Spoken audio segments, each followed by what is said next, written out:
Mwasize mutyanno banyabo ne bassebo mwenna abatuuliriza. Amanya n'eddoboozi nkyali musajja wa Kabaka Kizomazi aka Sejua organ. Akuweereza ebiwuuma n'ebirumira naddala ku saidi yo singa tuba tutunuzaamu omudumo okuva eri oyo ayagala okunoonyereza n'okugeraageranya eri abo abamanyira abantu n'obbalengeza n'obutasiima bye bakoleddwa. Mpozi atuse ne program omurro gwokya omuliro oyinza okuyita omuliro gwokya omurro guli koosya omuliro gwokya mpozi nga tuuse ne program manya wookoma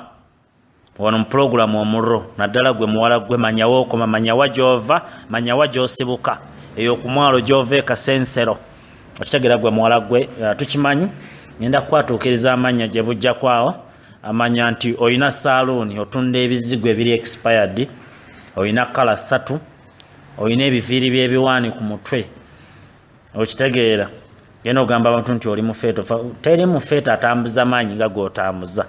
Kawala gwe weddeko oli kampi olinga ekikopo tula kugama ne weewuuba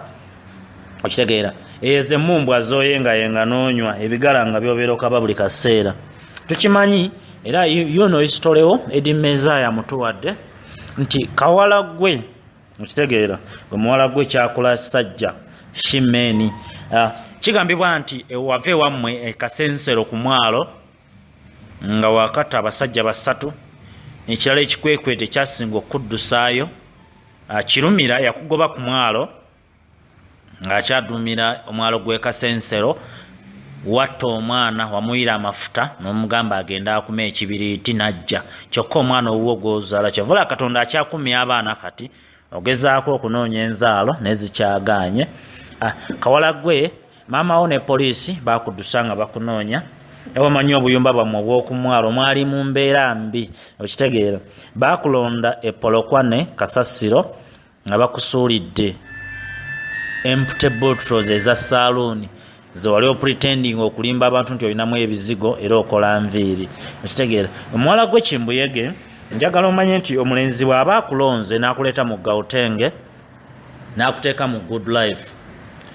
njagala omanye nti good life becomes after struggle. Wabonaabona ekimala Katonda yali agezaako okukusonyiwa n'okukunaazaako amaziga akuwadde omulenzi yali agenda okuyamba era nga buli kimu kyonna okumanya muwala gwe musiru okumanya muwala gwe oli musiru bakuwa ne ssente ogenda okole shopping naye wagenda oguze esaati oguze bubulawuzi bwa landi 2 okitegeera.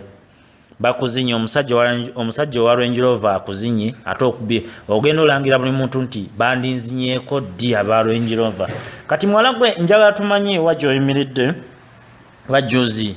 wenna otunulanga mbire empekeze empanama tukole tutya. Nze njagala kunyonyola gwe muwala gwe bino ebintu bye mujja mukola mujja mumanyira abantu okitegeera. Kati gwe muwala gwe njagala omanye nti omusajja bw'aba akujja eri gwe byotula ononunyiga n'obanga omusajja onotulanga awunya mu kaleega onotulanga ayina ebikuunyira simanyi lwaki otulanga gwe bafuuyidde avamala okubanga ono omuwala gwe njogerako njagala mwenna mumumanye. Tukimanyi Abaganda mwenna muzinaazina nnyo naye bwe tumala okumanya omuwala ono Kimbuyege ayina emiramwa gye agenti wa sitani okuva ekasensero batunze amagulu okuva ekasensero kati balinga ba agenti ba sitani bali ku mulamwa bazze kumalawo baana batuwa ne South Africa. Ffe tugezaako babuusa ng'omulamwa gwa Radio Baganda South Africa obuuke oba osigaleyo oba obuuka mu kalayi n'ogwa mu muliro kiri eriggwe naye nga manya ekalayi gy'olimu oba onywerera gwe wobuukira bw'oti mu kalayi n'ogwa mu muliro. Kuba kati musajja wattu bamugambye simanyi akola tenda akola obufere ekintu kyotayinza gamba mu nsajja yakulonda niye buno obwala bw'ekasensero ye bubadde ki onna yakalonda kasiwusa kalinga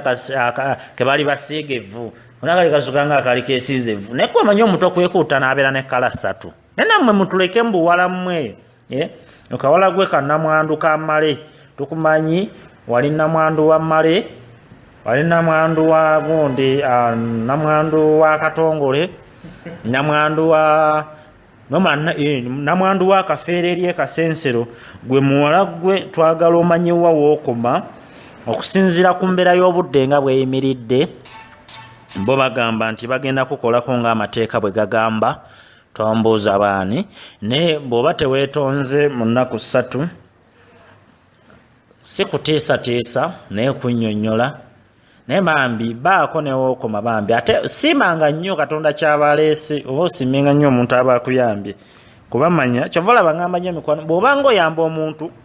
musuubireyo eiza okutta oba omuyamba ng'omanyi naawe bali kuyamba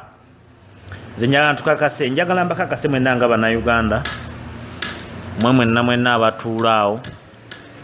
nti mumanyi omuwala oyo ebigendererwa bagambye nti ne bw'omuwala ndi abiri akuwaako talina choice bambi naye mmwe mumanyi ali ku kigendererwa alina byasaasaanya abasajja bangi nnyo abagiddeyo obuso n'obubazaayi atambula n'obuso mu nsawo omuwala oyo mumwegendereze mpozi amannya ge maaso n'ebifaananyi tugenda byeta ddalawo ku screen bamuvubuka nga nnyonnyola ebituuku byamutuusaako mu nnyumba ne mu kibira okusinziira n'ennonda gye yamulondamu ne yaani okitegeera kati awo tugenda obbaleeta ddala bino byonna binobisanga wano mu pulogulaamu yaffe omurro ogwokya gukwokera ddala n'omanya kyovala tuguyisa omurro ey'omuliro nino kitegeera wano womanyira fitina z'abantu n'abantu boyimiriddeko wano ku Radio Baganda South Africa nze mwenyini wendi musajja w'abeene Kizomanzi aka Sejua ogani mabega w'emizindaalo tovaawo naye nga ofiisi zaffe azisangibwa ku Hilton Hotel floor number 5 wetutuddeawo wetusinzira okulaba nga tuba tusizaako pulogulaamu yaffe omuliro ekiboozibozi Ssaabasajja Kabaka wangaale mmaaso moogi agundegunde nantawetwa nanyini nyanja tesongwamu tumwagaliza n'amazaalibwa ge ag'emyaka 61 egy'obuto temuva ku mukutwe Ssaabasajja Kabaka wangaale.